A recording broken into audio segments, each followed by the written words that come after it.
Bonjour tout le monde, j'espère que vous allez bien. De mon côté, ça va super bien. Bienvenue sur Alliance M Éducation.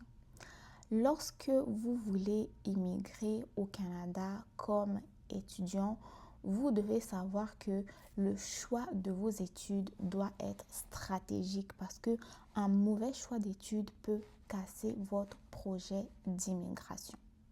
Dans la vidéo d'aujourd'hui, je vais vous présenter deux pires erreurs, mais à éviter à tout prix si vous voulez réussir votre projet d'immigration comme étudiant ici au Canada. On va commencer avec l'erreur numéro 1. L'erreur numéro 1 que certaines personnes commettent souvent, c'est choisir un établissement d'enseignement qui n'est pas désigné. L'établissement d'enseignement désigné, c'est celui-là qui vous permet d'avoir un permis d'études. Le permis d'études vous autorise à étudier au Canada.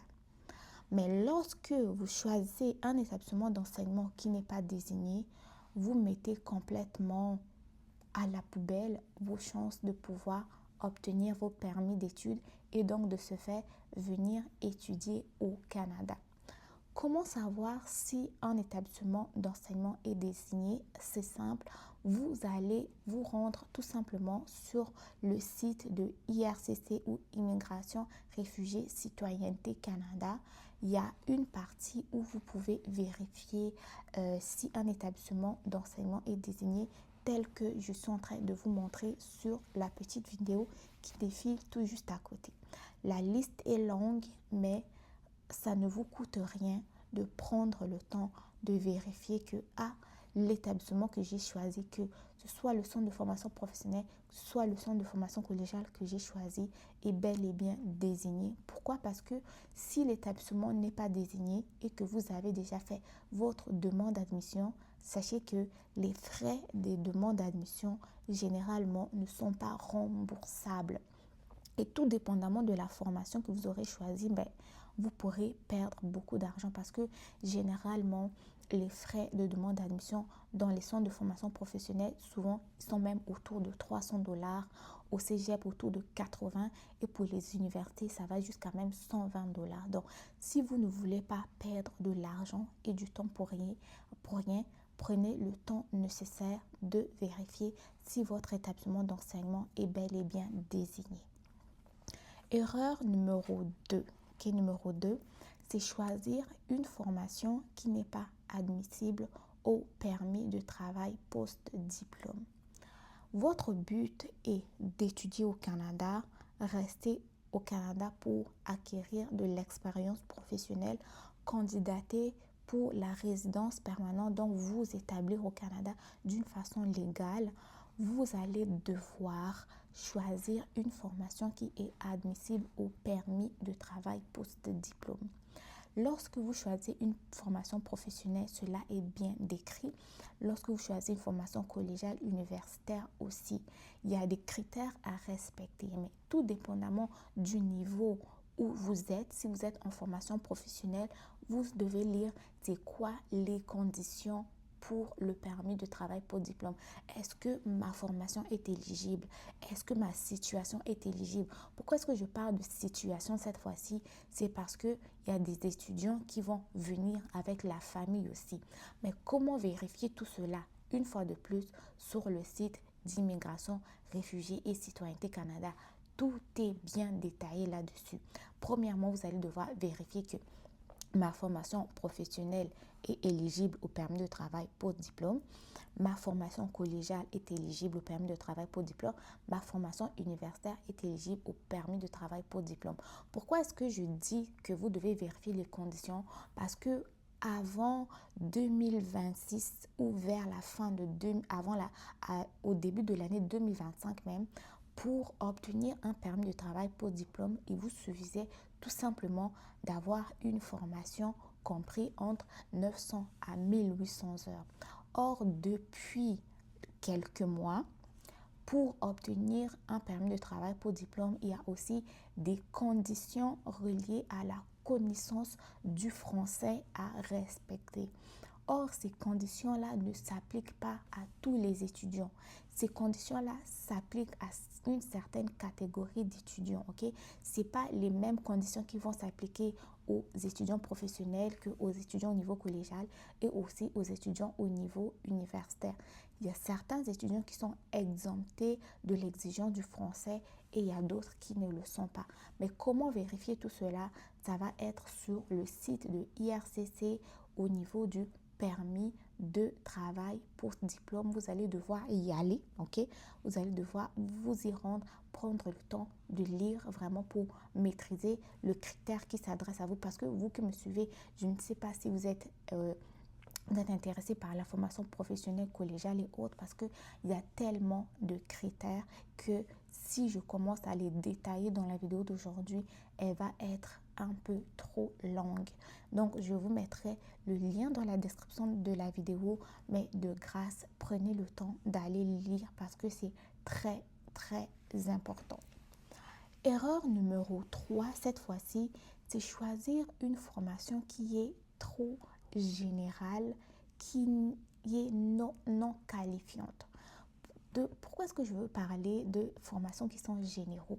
Des formations telles que formation en art général, formation en philosophie, formation en sciences humaines, vous vous arrêtez là, formation en musique, formation en théâtre et tout. Premièrement, ça va être des formations qui ne vous permettent pas d'avoir directement une expérience. Pourquoi est-ce que je parle d'une expérience?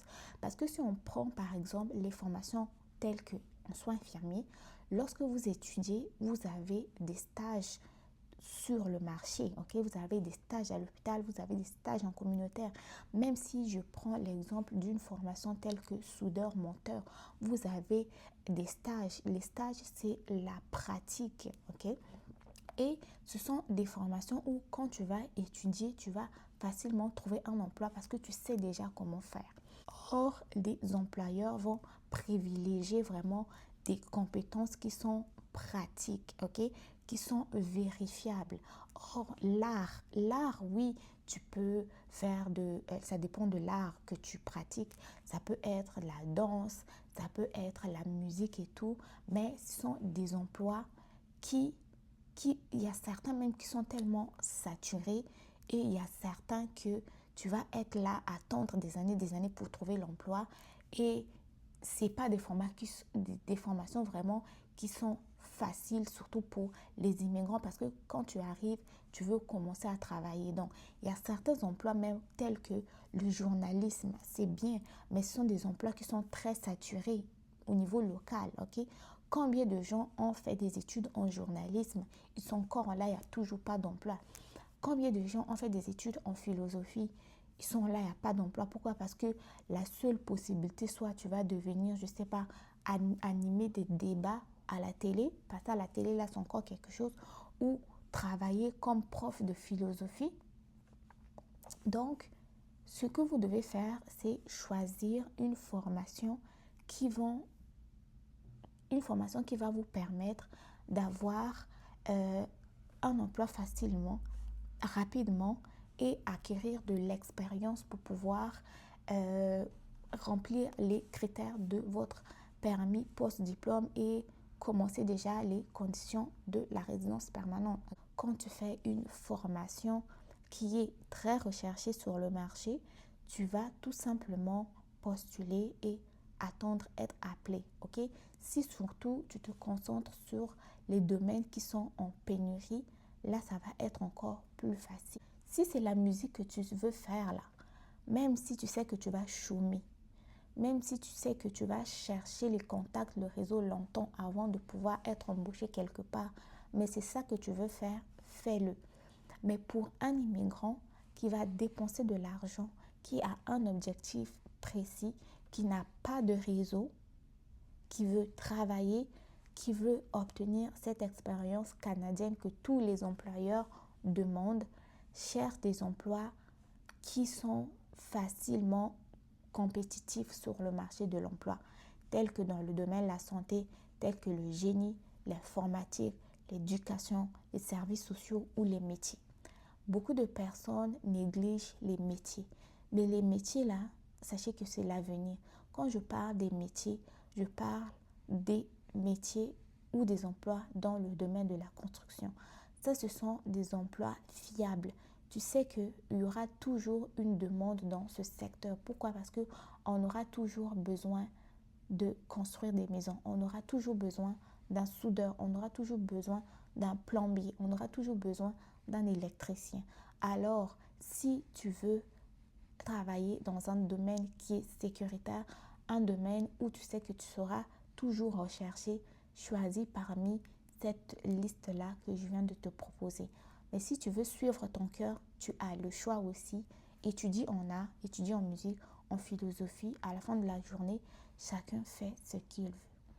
Donc, si vous avez aimé la vidéo, n'oubliez pas de liker, de partager, de vous abonner et on se dit à très bientôt pour une nouvelle vidéo.